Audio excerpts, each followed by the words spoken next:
네, 시장의 유망 기업을 발굴하고 투자 포인트까지 알아보는 시간입니다. 회사 다녀왔습니다 코너죠. 독립리서치 밸류파인더의 이충원 대표 나오셨습니다. 어서 오세요. 안녕하십니까.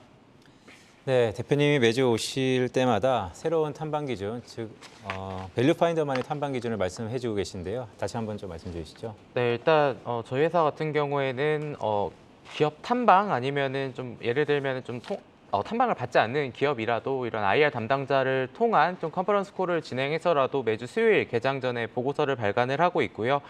보고서를 이제 발간하는 기준은 시가총액이 5천억 원 이하, 보통 1천억 원에서 3천억 원 사이의 기업 보고서를 분석한 것을 내고요.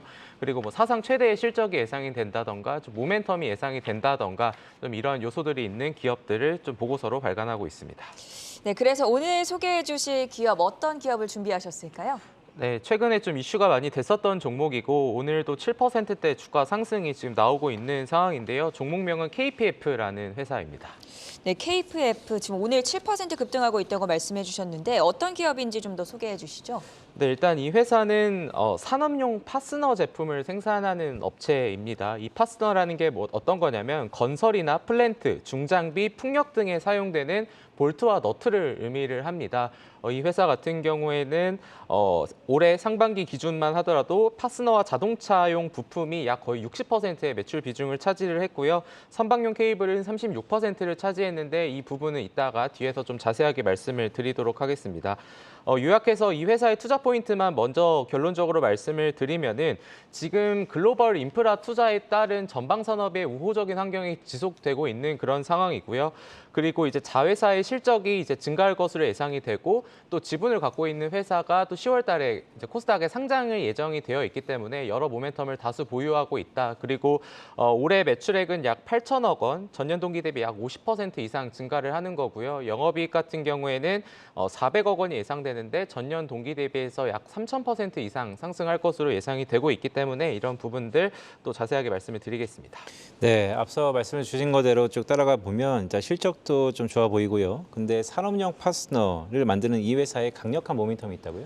네, 일단 동사는 국내에서 MS 1위를 차지하고 있고 이런 경쟁 업체로는 동아볼트, 대우볼트 이런 회사들이 있는데 일단 이 회사의 수출 비중이 60% 이상을 차지합니다. 요즘에 수출을 많이 하는 기업의 우호적인 환경이라 하면 당연히 이제 달러의 강세가 지속된다라는 점이겠죠. 그런 부분과 함께 건설과 중장비, 배관, 풍력에서 매출이 발생을 하는데 글로벌 인프라가 아까 계속해서 시장에서 우호적인 환경이다라고 말씀을 드렸었는데 아무래도 이제 미국의 1조 달러 규모의 인프라 법안 그리고 중국의 경기 부양을 위한 인프라 투자 그리고 뭐 사우디의 네옴시티라던가 최근에 고유가에 따른 중동 플랜트 발주 이런 환경들이 계속해서 만들어지고 있는 그런 상황이고 동사가 아까 볼트하고 너트를 생산한다라고 말씀을 드렸었는데 태양광 볼트 사업에도 지금 진출을 앞두고 있는 그런 상황이기 때문에 지금 충분히 우호적인 환경은 지속되고 있다 이렇게 말씀드리도록 하겠습니다. 자회사에 편입된 기업들의 성장이 기대된다. 앞서 뭐 코스닥 상장 예정인 기업도 있다고 하셨는데 이 부분도 좀 살펴볼까요? 네, 그거와 관련해서는 잠깐만 먼저 한 가지만 좀 부분 말씀을 드리면은 네. 이 회사 본업이 지금 잘 된다라고 말씀을 드렸었잖아요. 그럼 이게 왜 실적이 돌아설 수 있는지에 대해서 한번 생각을 해보면은 올해 2월 달에 유럽연합이 중국산 파스너 제품에 대한 반덤핑 과세를 부과를 했습니다. 근데 이런 사례는 2009년부터 2016년까지 한 번에 또 전례가 있는 상황이거든요. 그때 당시에도 동사에 있는 베트남 법인이 이런 좀 긍정적인 부분에 대한 예상이 나왔었는데 이미 지금 올해 2월부터 또 시작이 됐고 유럽에서는 이미 작년부터 지금 베트남 법인에서 생산되는 부품에 대한 이런 지금 수주가 지금 들어와 있는 상황이고 내년 1분기까지 이미 수주를 다 받아놓은 상황이거든요. 그래서 이 회사는 앞으로 계속해서 실적이 좋을 것 같다라고 좀 보시면 좋을 것 같고 그리고 아까 계열사 중에서 두 가지의 이슈가 있다라고 말씀을 해주셨는데 방금 앵커님께서 말씀해주신 내용을 먼저 말씀을 드린다면은 SBB테크라는 회사가 있습니다. 네. 이 회사가 8월 18일에 기업 공개를 위한 증권 신고서를 제출을 했고요. 10월 달에 상장이 예정이 되어 있습니다. 이 회사의 지분을 2018년도에 130억 원 정도 들여서 47% 정도 인수를 했고요. 이게 이 회사가 그래서 어떤 거를 만드냐라고 하면은 정밀 감속기라는 걸 만듭니다. 결국은 우리가 산업용 로봇 그리고 협동 로봇이라던가 다관절 로봇에서 가장 중요한 역할을 차지하는 게 바로 이런 정밀 감속기인데 이 회사 같은 경우에는 계속해서 좀 레퍼런스를 확대해 나가고 있고 정밀 감속기라 하는 것은 모터의 힘을 증폭시켜서 로봇 동작이나 이송을 정밀하게 하는 데 도움을 주는 거거든요. 그래서 뭐 지난해뿐만이 아니라 올해까지도 적자가 예상이 되고 있긴 하지만 이 회사는 아마 기술 특례 상장을 준비하고 있는 것으로 파악이 되고 있고 내년에는 좀 흑자로 돌아설 수 있는 그림이 나오지 않을까 이렇게 좀 말씀을 드리겠습니다.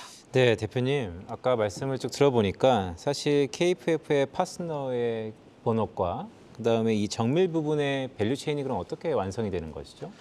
일단은 로봇과 관련해서는 좀 별도라고 좀 보시면 좋을 것 같고 이게 본업에서는 아까 말씀드린 파스너, 전방 산업에 대한 수혜가 예상이 된다. 이렇게 좀 보시면 좋을 것 같고 그러면 이 회사의 기업 분석 보고서 나와 있는 것들을 보면은 조선업 업황 회복에 대한 수혜는 왜 있냐라고 보면은 지난해 7월 달에 선박과 해상용 케이블 제조업체 TMC 지분을 총 68% 정도 취득을 했습니다. 총 투자 금액은 약 700억 원이 좀 넘는 상황이고 지난해 이 회사가 연결 기준으로 적자를 기록한 이유는 TMC의 연결 반영 때문이고 지난해 그래서 실적이 좀 좋지 못했습니다. 이 선박 케이블 시장은 지금 전 세계적으로 뿐만이 아니라 TMC, LS전선, 극동전선 3개 업체가 과점을 하고 있는데요. 이 회사가 지금 글로벌 MS 1위를 차지하고 있고 잘 아시는 것처럼 조선 업황이라는 거는 뭐 5년은 또 좋고 또 5년 동안은 좋지 않은 이런 상황의 사이클이 계속해서 반복이 되는데 지난해부터 상반기 조선업 수주가 증가를 했습니다. 그러면은 실적이 작년에 좋았어야 되는 거 아니냐라고 생각을 하실 수 있겠지만 TMC가 보통 이렇게 조선 업체로부터 수주를 받게 되면은 그 리드 타임이 1년 반에서 2년 뒤에 반영이 되는 부분이기 때문에 지난해부터 수주가 이어졌으니 내년 그리고 내후년에는 본격적으로 실적 턴이 가능하다. 그러면은 연결 기준으로 KFF에도 충분히 우호적인 이런 실적 개선의 여지가 있다라는 부분이니까 결론적으로는 글로벌 인프라 투자에 따른 수혜 그리고 조선업 업황 회복에 대한 기대감 그리고 로봇 사업에 대한 지분 투자 모멘텀 총 이렇게 요약을 할 수가 있겠습니다. 네, 전방위적인 산업에 대한 수혜가 좀 기대되는군요. 네, 독립리서치 밸류파인더 이충원 대표였습니다. 대표님 고맙습니다. 고맙습니다. 감사합니다.